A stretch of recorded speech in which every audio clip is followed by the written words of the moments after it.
Chapter 5. The Cry in the Corridor.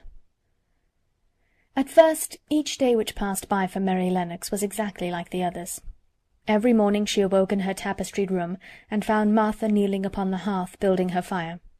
Every morning she ate her breakfast in the nursery, which had nothing amusing in it, and after each breakfast she gazed out of the window across to the huge moor, which seemed to spread out on all sides and climb up to the sky, and after she had stared for a while, she realized that if she did not go out, she would have to stay in and do nothing, and so she went out. She did not know that this was the best thing she could have done, and she did not know that, when she began to walk quickly or even run along the paths and down the avenue, she was stirring her slow blood and making herself stronger by fighting with the wind which swept down from the moor. She ran only to make herself warm, and she hated the wind which rushed at her face and roared and held her back as if it were some giant she could not see.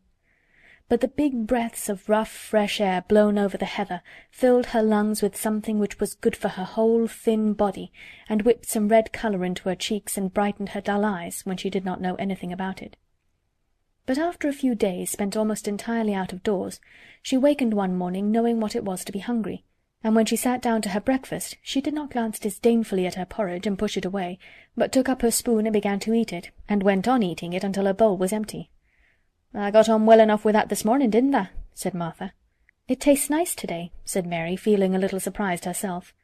"It's there o' the moor that's given thee stomach for thy victuals," answered Martha. "It's lucky for thee thou's got victuals as well as appetite. There's been 12 in our cottage that's had the stomach and nothing to put in it. You go on playing you out o' doors every day, and you'll get some flesh on your bones, and you won't be so yeller." "I don't play," said Mary. "I have nothing to play with." "Nothing to play with!" exclaimed Martha. "Our children plays with sticks and stones. They just runs about and shouts and looks at things." Mary did not shout, but she looked at things. There was nothing else to do. She walked round and round the gardens and wandered about the paths in the park. Sometimes she looked for Ben Weatherstaff, but though several times she saw him at work, he was too busy to look at her, or was too surly. Once when she was walking toward him, he picked up his spade and turned away as if he did it on purpose. One place she went to oftener than to any other. It was the long walk outside the gardens with the walls round them. There were bare flower-beds on either side of it, and against the walls ivy grew thickly. There was one part of the wall where the creeping dark green leaves were more bushy than elsewhere. It seemed as if for a long time that part had been neglected. The rest of it had been clipped and made to look neat, but at this lower end of the walk it had not been trimmed at all. A few days after she had talked to Ben Weatherstaff, Mary stopped to notice this, and wondered why it was so. She had just paused and was looking up at a long spray of ivy swinging in the wind, when she saw a gleam of scarlet, and heard a brilliant chirp, and there on the top of the wall forward perched Ben Weatherstaff's robin Redbreast, tilting forward to look at her with his small head on one side. "Oh!" she cried out, "is it you? Is it you?" And it did not seem at all queer to her that she spoke to him as if she was sure that he would understand and answer her. He did answer. He twittered and chirped and hopped along the wall as if he were telling her all sorts of things. It seemed to Mistress Mary as if she understood him too, though he was not speaking in words. It was as if he said, "Good morning! Isn't the wind nice? Isn't the sun nice? Isn't everything nice? Let us both chirp and hop and twitter. Come on, come on!" Mary began to laugh, and as he hopped and took little flights along the wall, she ran after him. Poor little thin, sallow, ugly Mary! She actually looked almost pretty for a moment. "I like you, I like you!" she cried out, pattering down the walk. And she chirped and tried to whistle, which last she did not know how to do in the least.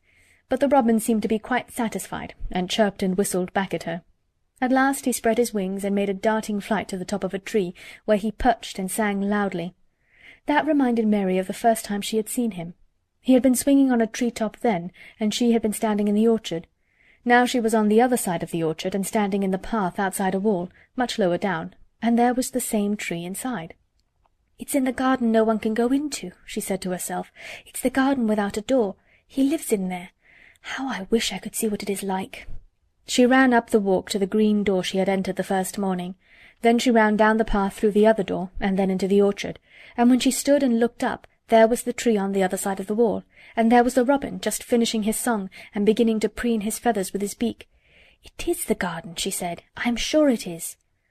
She walked round and looked closely at that side of the orchard wall, but she only found what she had found before, that there was no door in it. Then she ran through the kitchen gardens again and out into the walk outside the long ivy-covered wall, and she walked to the end of it and looked at it, but there was no door. and then she walked to the other end, looking again, but there was no door. "It's very queer," she said. "Ben Weatherstaff said there was no door, and there is no door, but there must have been one 10 years ago, because Mr. Craven buried the key." This gave her so much to think of that she began to be quite interested, and feel that she was not sorry that she had come to Misselthwaite Manor. In India she had always felt hot and too languid to care much about anything. The fact was that the fresh wind from the moor had begun to blow the cobwebs out of her young brain, and to waken her up a little. She stayed out of doors nearly all day, and when she sat down to her supper at night she felt hungry and drowsy and comfortable. She did not feel cross when Martha chattered away. She felt as if she rather liked to hear her, and at last she thought she should ask her a question. She asked it after she had finished her supper and had sat down on the hearth-rug before the fire.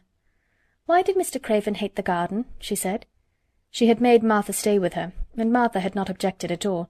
She was very young, and used to a crowded cottage full of brothers and sisters, and she found it dull in the great servants' hall downstairs, where the footmen and upper housemaids made fun of her Yorkshire speech, and looked upon her as a common little thing, and sat and whispered among themselves. Martha liked to talk, and the strange child who had lived in India and been waited upon by blacks was novelty enough to attract her. She sat down on the hearth herself without waiting to be asked.